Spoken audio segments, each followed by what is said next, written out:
ಎಲ್ಲರಿಗೂ ನಮಸ್ಕಾರ. ನಾಳೆ ವಿಶೇಷವಾದ ಶುಕ್ರವಾರ. ನಾಳೆಯಿಂದ 2078ರವರೆಗೂ ನೀವೇ ಕೋಟ್ಯಾಧಿಪತಿಗಳು. 4 ರಾಶಿಯವರಿಗೆ ಗುರುಬಲ, ಹಣದ ಮಳೆ. ಹಾಗಾದರೆ ಅಂತಹ ಅದೃಷ್ಟವಂತ ರಾಶಿಗಳು ಯಾವುವು ಅಂತ ನೋಡೋಣ ಬನ್ನಿ. ಅದಕ್ಕೂ ಮುನ್ನ ನೀವು ಮಹಾಲಕ್ಷ್ಮೀ ದೇವಿಯ ಭಕ್ತರಾಗಿದ್ದರೆ ವಿಡಿಯೋಗೆ ಲೈಕ್ ಮಾಡಿ. ನಿಮ್ಮ ಜೀವನದ ಸಕಲ ಸಮಸ್ಯೆಗಳಾದಂತಹ ಸತಿಪತಿ ಕಲಹ, ಪ್ರೀತಿಯಲ್ಲಿ ಮೋಸ, ಭೂಮಿ ವಿಚಾರ, ಕೋರ್ಟ್ ಕೇಸ್, ವ್ಯಾಪಾರ, ಹಣಕಾಸಿನ ತೊಂದರೆ, ಸಾಲಬಾಧೆ, ಸ್ತ್ರೀಯರು, ಗುಪ್ತ ಸಮಸ್ಯೆ, ಹೀಗೆ ಹಲವಾರು ಸಮಸ್ಯೆಗಳಿಗೆ ಶಾಶ್ವತ ಪರಿಹಾರ ಮಾಡಿಕೊಡುತ್ತಾರೆ. ಡಿಸ್ಪ್ಲೇ ಮೇಲೆ ಕಾಣುವ ಗುರೂಜಿ ನಂಬರ್ಗೆ ಒಮ್ಮೆ ಕರೆ ಮಾಡಿ. ಇಂದು ನೀವು ಪ್ರತಿಯೊಂದು ವಿಷಯದಲ್ಲೂ ಕುಟುಂಬದ ಬೆಂಬಲವನ್ನ ಪಡೆಯುತ್ತೀರಾ. ಇದರಿಂದ ನೀವು ಪ್ರತಿಯೊಂದು ತೊಂದರೆಯನ್ನ ಸುಲಭವಾಗಿ ನಿವಾರಿಸುವಿರಿ. ಇಂದು ನೀವು ನಿರಾಶಾವಾದಿ ಆಲೋಚನೆಗಳು ನಿಮ್ಮ ಮನಸ್ಸಿನಲ್ಲಿ ಬರುವುದನ್ನು ನಿಲ್ಲಿಸಬೇಕು. ಇಲ್ಲದಿದ್ದರೆ ಅವು ನಿಮ್ಮನ್ನ ದುರ್ಬಲಗೊಳಿಸಬಹುದು. ಸೃಜನಶೀಲ ಕೆಲಸದಲ್ಲಿ ನಿಮ್ಮ ಆಸಕ್ತಿಯು ಇಂದು ಹೆಚ್ಚಾಗುತ್ತದೆ. ಇಂದು ಮಕ್ಕಳ ಕಡೆಯಿಂದ ಕೆಲವು ಸಮಸ್ಯೆಗಳೆದುರಾಗುತ್ತವೆ. ನಿಮ್ಮ ಸಹೋದರಿ ಅಥವಾ ಸಹೋದರನ ಮದುವೆಯಲ್ಲಿ ಯಾವುದೇ ಅಡೆತಡೆ ಇದ್ದರೆ ಅದನ್ನು ನಿವಾರಿಸಲು ಇಂದು ನೀವು ಕುಟುಂಬ ಸದಸ್ಯರ ಸಹಾಯವನ್ನ ತೆಗೆದುಕೊಳ್ಳಬಹುದು. ನೀವು ಇಂದು ಪ್ರವಾಸಕ್ಕೆ ಹೋಗಬೇಕಾದರೆ ಅಪಘಾತದ ಭಯವಿರುವುದರಿಂದ ನೀವು ಬಹಳ ಎಚ್ಚರಿಕೆಯಿಂದ ಹೋಗಬೇಕು.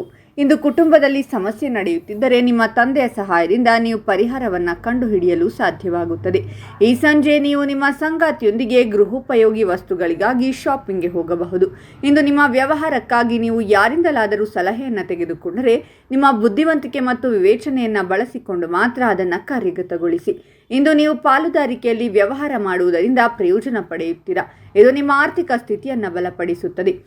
ನೀವು ಯಾರಿಂದಲಾದರೂ ಹಣವನ್ನು ಸಾಲ ಪಡೆದಿದ್ದರೆ ಇಂದು ನೀವು ಅದನ್ನು ಮರುಪಾವತಿಸುವಲ್ಲಿ ಯಶಸ್ವಿಯಾಗುತ್ತೀರಾ. ಇದು ನಿಮ್ಮ ಮನಸ್ಸನ್ನು ಸಂತೋಷಪಡಿಸುತ್ತದೆ. ಇಂದು ಸಂಜೆ ನೀವು ಯಾವುದೇ ಧಾರ್ಮಿಕ ಕಾರ್ಯಕ್ರಮದಲ್ಲಿ ಭಾಗವಹಿಸಬಹುದು.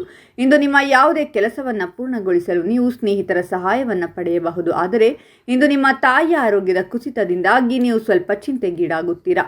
ಇಂದು ನಿಮ್ಮ ಸಂಗಾತಿಯ ಸಲಹೆಯೊಂದಿಗೆ ಮಾಡಿದ ಹೂಡಿಕೆಯಿಂದ ನೀವು ಲಾಭ ಪಡೆಯುತ್ತೀರಾ. ಇಂದು ನೀವು ಬಹಳ ಸಮಯದಿಂದ ಕಾಯುತ್ತಿದ್ದ ಕುಟುಂಬ ಸದಸ್ಯರಿಂದ ಫೋನ್ನಲ್ಲಿ ಕೆಲವು ಮಾಹಿತಿಯನ್ನು ಪಡೆಯಬಹುದು. ವಿದ್ಯಾರ್ಥಿಗಳು ಅಧ್ಯಯನದಲ್ಲಿ ಶ್ರದ್ಧೆಯಿಂದ ಕೆಲಸ ಮಾಡಬೇಕಾಗುತ್ತದೆ. ಆಗ ಮಾತ್ರ ಅವರು ಯಶಸ್ಸನ್ನು ಪಡೆಯಲು ಸಾಧ್ಯವಾಗುತ್ತದೆ. ನೀವು ಬಾಕಿ ಉಳಿದಿರುವ ಬೋನಸ್ ಪಡೆಯಬಹುದು. ಕೆಲಸಕ್ಕೆ ಸಂಬಂಧಿಸಿದಂತೆ ವಿದೇಶ ಪ್ರವಾಸ ಇರಬಹುದು. ಮನೆಯಲ್ಲಿ ಸಂತೋಷ ಮತ್ತು ಸಮೃದ್ಧಿ ಇರುತ್ತದೆ. ಜೀವನ ಮಟ್ಟ ಉತ್ತಮವಾಗಿರುತ್ತದೆ.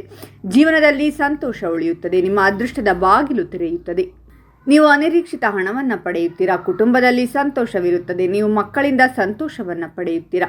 ಮಕ್ಕಳಿಗೆ ಸಂಬಂಧಿಸಿದ ಸಮಸ್ಯೆಗಳು ಕಡಿಮೆಯಾಗುತ್ತವೆ. ನಿಮ್ಮ ಆರ್ಥಿಕ ಸಮಸ್ಯೆಗಳು ಸಹ ಸುಧಾರಿಸುತ್ತವೆ ಮತ್ತು ನೀವು ಉತ್ತಮ ಹಾಗೂ ಹೊಸ ಉದ್ಯೋಗದ ಅವಕಾಶವನ್ನು ಪಡೆಯಬಹುದು.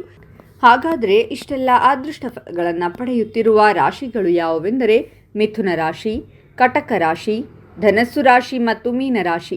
ಇವುಗಳಲ್ಲಿ ನಿಮ್ಮ ರಾಶಿ ಇದ್ದರೂ ಇಲ್ಲದಿದ್ದರೂ ಓಂ ಮಹಾಲಕ್ಷ್ಮೀ ದೇವಿಯ ನಮಃ ಅಂತ ಕಾಮೆಂಟ್ ಮಾಡಿ. ಈ ವಿಡಿಯೋವನ್ನು ಲೈಕ್ ಮಾಡಿ ಮತ್ತು ಎಲ್ಲರಿಗೂ ಶೇರ್ ಮಾಡಿ.